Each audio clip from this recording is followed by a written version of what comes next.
Welcome to BRK news. So జనరల్గా మనకి అనారోగ్య సమస్యలు వస్తున్నాయంటే మన ఆహార నియమాలు పాటించకపోవడం వల్లే అని చెప్తూ ఉంటారు. అయితే ఆరోగ్యం సరిగ్గా ఉండాలంటే మిల్లెట్స్ని మన ఆహారంలో భాగంగా చేసుకోవాలి. అయితే మిల్లెట్స్ అనేవి అసలు ఏంటి, ఎన్ని రకాలు ఉన్నాయి, సో ఏ విధంగా దాన్ని తీసుకోవాల్సి ఉంటుంది, ఆరోగ్య లాభాలు ఏంటి, పూర్తి వివరాలు తెలుసుకుందాం.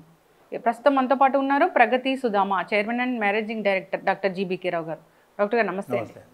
మిల్లెట్స్ గురించి మీరు చేస్తున్న కృషి అంతా ఇంత కాదు. సో ప్రగతిలో ఎప్పుడూ జరుగుతూ ఉంటుంది. సో అమృతాహారం ఇలాగా దాంట్లో అన్ని మిల్లెట్స్తో చేసిన ఆహార పదార్థాలే ఉంటాయి. అసలు మిల్లెట్స్ అంటే ఏంటి, ఎన్ని రకాలు ఉన్నాయి, ఆహారంలో ఎందుకు భాగం చేసుకోవాలి? ఆరోగ్యమే మహాభాగ్యం. ఆరోగ్యానికి మిల్లెట్స్ అనేది పూర్వకాలం నుంచి వాడుకలో ఉన్నవి. ఈ మధ్యలోనే ఈ కెనాల్స్, ఈ సాగర్ డ్యామ్ అని ఇవన్నీ వచ్చినాక వాటర్తో వరి పెరిగింది. అంత బీడు భూముల్లో పెరిగేవి చిన్న వర్షపాతం, ఈవెన్ 500 mm రెయిన్ఫాల్ కూడా ఇవి అద్భుతంగా మనకి మిల్లెట్స్ ఉండేవి. ఈ మిల్లెట్స్ తినే శక్తివంతులుగా ఉండేవాడు. వర్షాధార పంటలు ఇవి, వర్షాధార పంటలే మిల్లెట్స్. దీనికి పోషక విలువలు ఎక్కువగా ఉంటాయి. కారణం ఏంటంటే పీచు పదార్థం బాగా ఉంటుంది.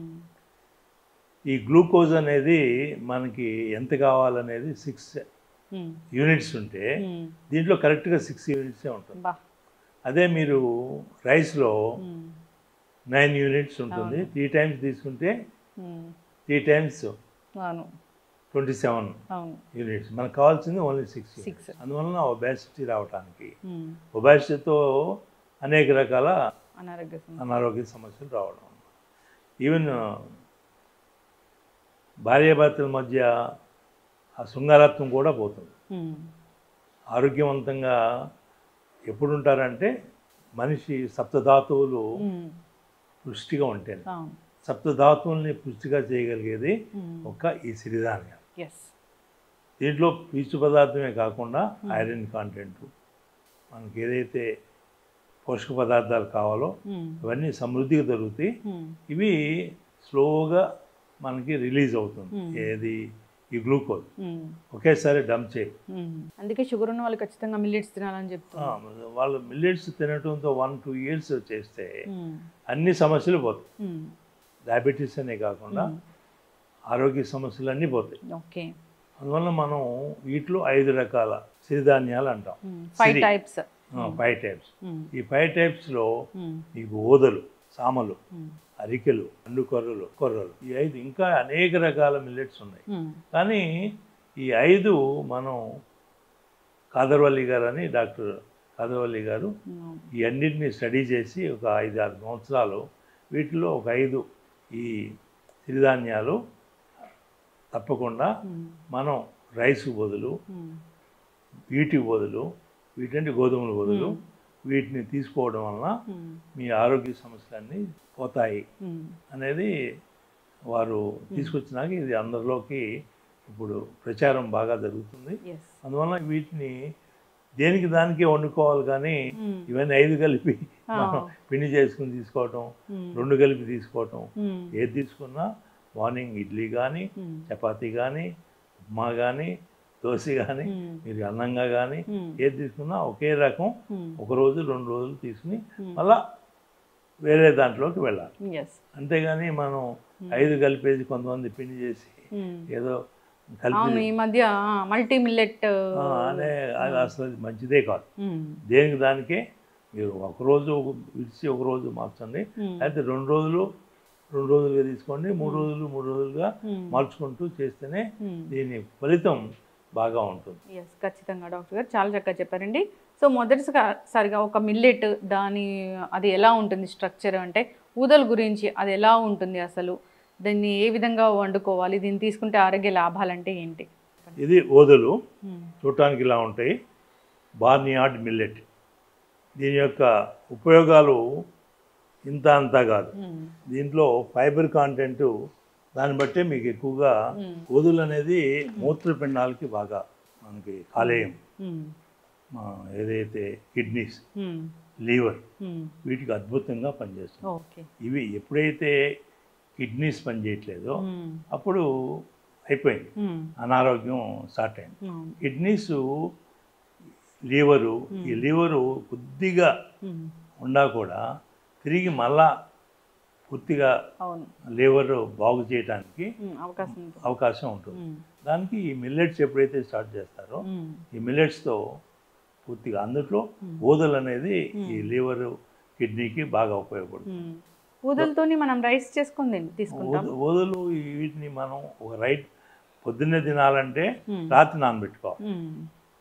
పొద్దున్నే నానబెట్టింది రాత్రి అంటే 12 hours, 7-8 hours సరిపోతుంది. మనం 7-8 hours దాని బదులు మనం నైట్ దాన్ని నానబెట్టినా పొద్దున్నే వండుకోవచ్చు, పొద్దున్నే నానబెట్టేసి రాత్రి వండుకోవచ్చు. ఆ విధంగా వీటితో మీరు అన్ని రకాలు మనం ఏదైతే రైస్తో తీసుకుంటున్నామో వంట చేసుకుంటున్నామో ఆ విధంగా చేసుకోవచ్చు. అట్లాగే దీంట్లో అంబలి అనేది అద్భుతంగా ఉంటుంది. ఎంత అద్భుతం అంటే అది అలవాటైందంటే అంబలి ఇంకా రెండోది ఏం తీసుకోవాలి. మీరైతే చాలా చక్కగా చెప్పారు. లాస్ట్ టైం నాకు ఒక అంబలి తీసుకోవాలి, అది కూడా మార్నింగ్ ఎండలో కూర్చొని తీసుకోవాలి. అప్పుడు మనకి డి విటమిన్ వస్తుంది, ఈ అంబలి వల్ల ప్రోబయోటిక్స్ వస్తాయి. దాంట్లో లెమన్ తీసుకుంటే కనుక దాంట్లో మీకు కావాల్సిన లెమన్ పికిల్, చాలా చక్కగా చెప్పారు. మ్యాంగో పికిల్, ఆ టేస్టే వేరు. ఆ టేస్ట్ ఒకసారి అలవాటైతే అది లేకుండా మీరు అసలు ఉండరు. నీకు 3 పూట్ల అదే అంబలి తీసుకోవాలనిపిస్తుంది.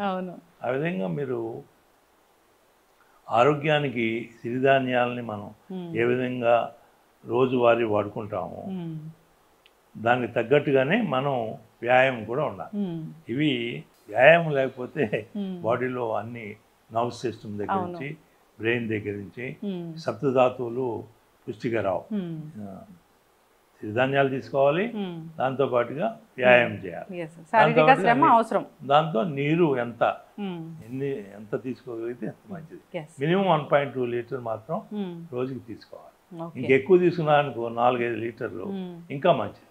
మనం ఏ విధంగా స్నానం చేస్తే బాడీ చక్కగా ప్రశాంతంగా మనకి శుభ్రపడుతుందో మన బాడీలో ఉన్న లోపల ఉన్న అంగాలన్నీ కూడా శుభ్రంగా ఉండాలంటే వాటర్ చాలా ఇంపార్టెంట్.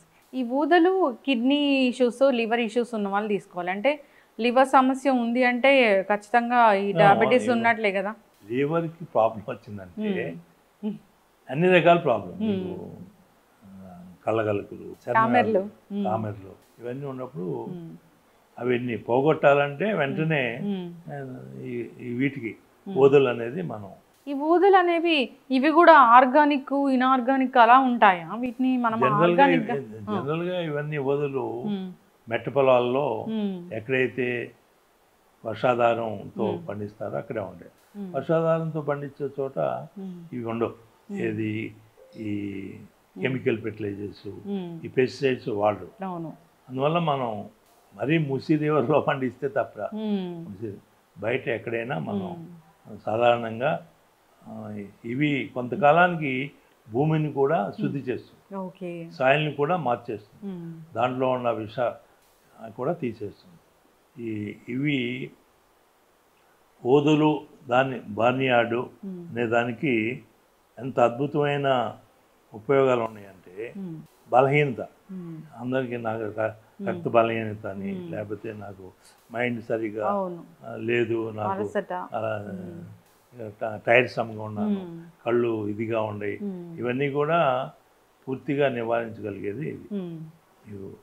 ఊదల గురించి మనం చెప్పుకున్నా. అట్లాగే సామలు, అరికెలు. మీరు అరికెల గురించి చూస్తే ఎముకలు, దాంట్లో మజ్జ అనేది ఇవి సరిగా ఉంటేనే ఆరోగ్యవంతంగా ఉంటుంది. ఈ ఎముకలు సమస్య ఉన్నవాళ్ళు, ఏదో పోరస్గా మనం అంటారే బ్రిటిల్గా అయిపోయి ఊరికే కాస్త దెబ్బ తగిలిన ఎరిగిపోతున్నాయి బోన్లు, ఇవన్నీ ఉన్న వాళ్ళకి ఇవి అరికెలు చాలా ఉపయోగపడతాయి. అరికెలు కూడా మామూలు రైస్ లాగే వండుకుంటామా? అన్ని మామూలు రైస్ ఎలా వండుకుంటామో అలానే వండుకోవచ్చు. రైస్తో ఎలాంటి మనం స్నాక్స్ అలాంటివి కూడా చేసుకొని తీసుకోవచ్చు. అన్ని రకాలు, మనం ఇడ్లీ, వడ, దోశ, మనం ఉప్మా, మనం రైస్తో ఏం తీసుకుంటాం అన్ని రకాలుగా తీసుకోవచ్చు. దాంట్లో దీంట్లో పీచు పదార్థం ఎక్కువ ఉండటం అనేది చాలా మనకి 2 రకాల పీచు పదార్థాలు. ఒకటేమో కరిగే పీచు పదార్థం, ఒకటేమో కరగని పీచు పదార్థం. కరిగే పీచు పదార్థం మనకి ఈ బాడీలో ఉన్న ఆర్గాన్స్ అన్నిటినీ చక్కగా వాటిలో రక్తశుద్ధిని చేస్తుంది. కరగని పీచు పదార్థం మీకు ఏదైతే ఈ పనికిరాని బయటికి వెళ్ళిపోవాలో, డిటాక్స్ అవ్వాలో వాటిని చక్కగా చేయగలరు. కొంతమందికి నాకు ఈ మూత్రం సరిగ్గా రావట్లేదు, అయితే నాకు మోషన్ సరిగ్గా రావట్లేదు, 2 రోజులకు ఒకసారి అవుతుంది, వీళ్ళకి ఇవి చాలా అద్భుతంగా దాన్ని సరి చేస్తుంది. అండుకొర్రలు అంటే దాంట్లో హైయెస్ట్ ఫైబర్. వీటన్నిటికంటే ఫైబర్ ఎక్కువ ఉందంటే మీకు అది మంచి ఫుడ్ అన్నట్లే, ఇంకా చాలా మంచి ఫుడ్. దాంతో మీకు ఈ ఎక్కడ కల్మషాలు దోషాలు రక్తంలో కానీ సప్త ధాతువుల్లో ఎక్కడ వాటిని బయటికి పంపించేయటం వాటి యొక్క పని. పుష్టిని ఇస్తుంది, వ్యర్థాలని బయటికి పంపిస్తుంది. కొర్రలు చూశారు కదా ఎలా ఉంటాయో, మీకు పసుపు రంగులో, బంగారు రంగులో. ఇవి నరాలకు నవశిష్టాన్ని అద్భుతంగా చేస్తుంది. శ్వాసకోశం మనకు కొంతమందికి ఊపిరి సరిగా ఆడలేదు, అలసట వచ్చేస్తుంది ఇటువంటి వాటికి. అట్లాగే నరాల దౌర్బల్యం, అట్లాగే మీకు మూర్ఛ రోగాలు ఉన్న వాళ్ళకి కొర్రలు అద్భుతంగా పనిచేస్తాయి. ఫిట్స్ వచ్చేస్తూ ఉంటాయి తెలియకుండా వాళ్ళకి, అటువంటి వాళ్ళకి చాలా అద్భుతంగా ఉంటుంది. అట్లాగే పార్శ్వ నొప్పులు అంటారు, పార్కిన్సన్స్ కూడా వ్యాధి, నరాలకు సంబంధించింది. ఆస్తమా అంటే మనకి ఉబ్బసం ఉన్న వాళ్ళకి కూడా ఇది అద్భుతంగా పనిచేస్తుంది. అందుకని కొర్రలు అనేది మనం రోజువారీ వారానికి 2 రోజులు కొర్రలు, 2 రోజులు ఊదలు, ఆ విధంగా 1 రోజు సామలు, ఆ విధంగా మార్చి మనం తీసుకుంటే బాడీకి కావాల్సిన అన్ని రకాల కంటి చూపు దగ్గర నుంచి, నికిడి దగ్గర నుంచి, శ్వాస దగ్గర నుంచి, మనకి నోటికి సంబంధించింది కానీ చర్మానికి సంబంధించింది, పొట్టకు సంబంధించింది, అన్ని సప్త ధాతువులు బాగుండాలంటే ఇవి మనం మార్చి మనం తీసుకోవాలి. అప్పుడే ఆరోగ్యం చక్కగా ఉంటుంది. సామలు చూడండి, దానికి అది అద్భుతమైనది.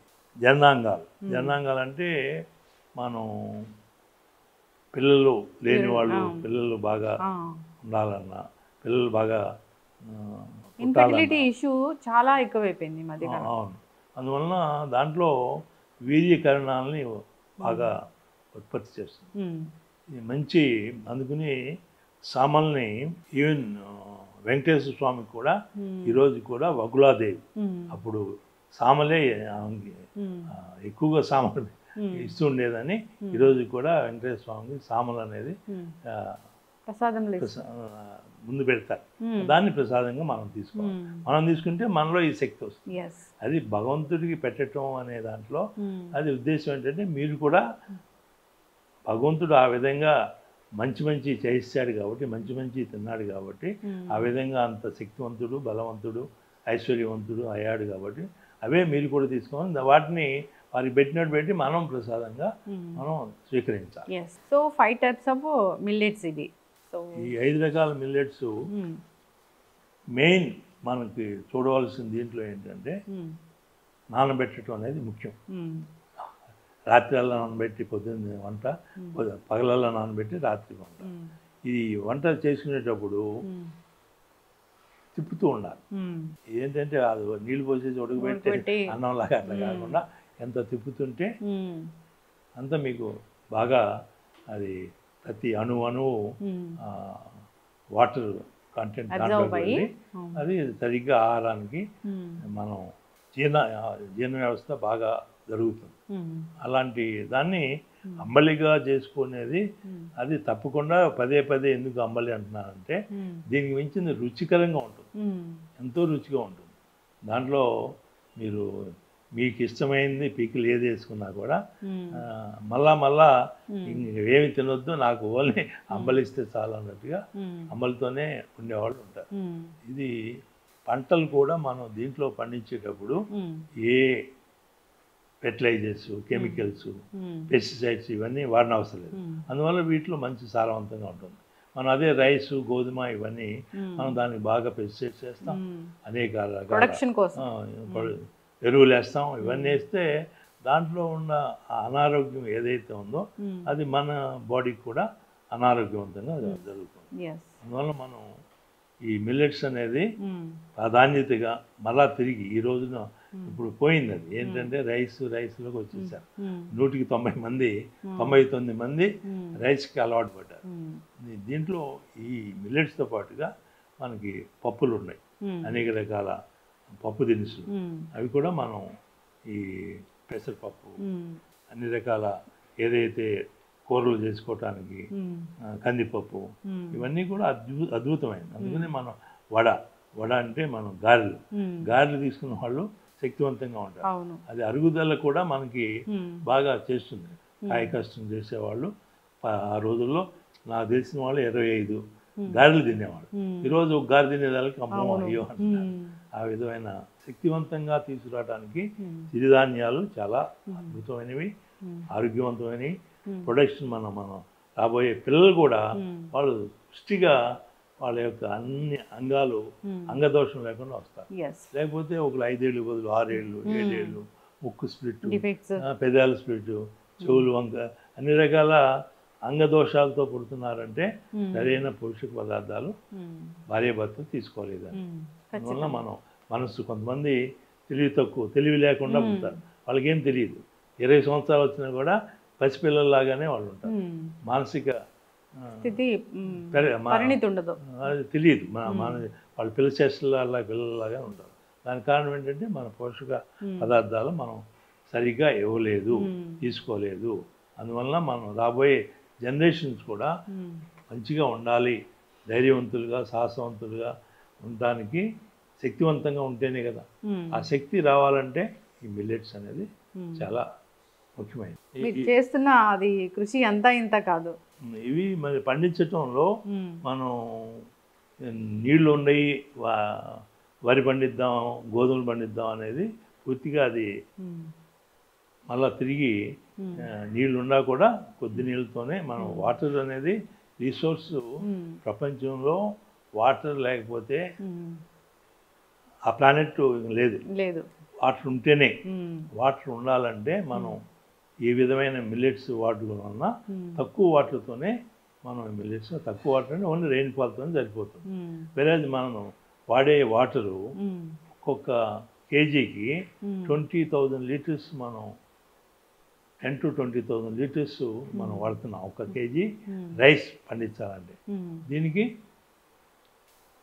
అలా అంత వాటర్ మనం సేవ్ చేయగలిగితే మన రాబోయే జనరేషన్స్ మనని తిట్టుకోరు. ఎందుకంటే మీరు ఉన్న వనరులన్నీ వాడేసుకున్నారు, మేము వచ్చేదానికి మా నీటి కొరత, మాకు భూమిలో అంత సారవంతం లేదు, మాకు అనేక రకాల జబ్బులు రావడానికి కారణం మీ తరం చేసింది. ఇన్ని తరాలుగా భూమిని సంరక్షించింది మీ యొక్క తరం. ఈ తరమే మమ్మల్ని ఏదో మీరు ఎరువులని, ఈ క్రిమికీటకాలకి పెస్టిసైడ్స్ అని ఇవన్నీ తీసుకొచ్చి భూమికి భూ కాలుష్యం చేశారు, జల కాలుష్యం చేశారు, వాయు కాలుష్యం చేశారు. అన్ని రకాల కాలుష్యాలు మీరు తీసుకొచ్చింది ఈ జనరేషను. మనమే మళ్ళీ తిరిగి ఈ మార్పు తీసుకురాకపోతే నెక్స్ట్ జనరేషను మనం క్షమించదు. ఖచ్చితంగా సార్, పెద్దవాళ్ళు చాలా చక్కటి మాట చెప్పారు. అందరూ కూడా దీన్ని ఆచరించాలని కోరుకున్నాము.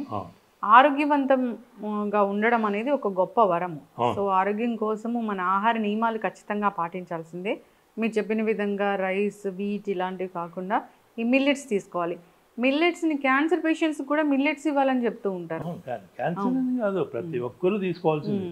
జబ్బును పడిన వాళ్ళు ఈ మిల్లెట్స్ తీసుకోవటం వలన 1.5 year లోపల తిరిగి మళ్ళీ మామూలు ఆరోగ్యవంతులుగా అవుతారు.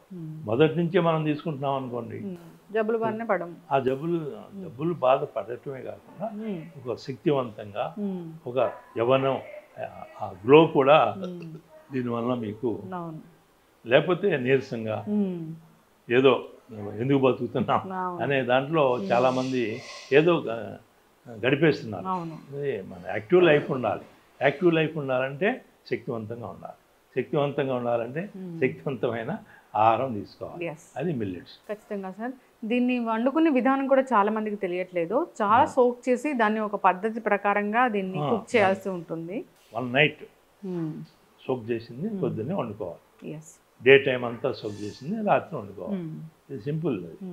దాన్ని వంట చేసేటప్పుడు ఇది నీళ్ళలో వేసినాక ఇది శుద్ధగా అవ్వకుండా కాస్త మధ్య మధ్యలో గడితో తిప్పుతూ మనం చేసామంటే అది చాలా టేస్టీగా వస్తుంది. లేకపోతే ఉండలుగా అదొక రకమైన. నెక్స్ట్ నాకైతే రెసిపీస్ చూపించాలి. మనం లాస్ట్ టైం చేసిన చాలా రకాల రెసిపీస్ అనేవి మనం చూపించాము. సో అది ఈ సిరీస్ అనేది కంటిన్యూ చేద్దాం సార్. మా కోసం మీ విలువైన టైం కేటాయించినందుకు, ఇంత విలువైన సమాచారం చెప్పారు. అందరూ కూడా దీన్ని పాటించాలని కోరుకున్నాం. ధన్యవాదాలు sir. Thank you so much.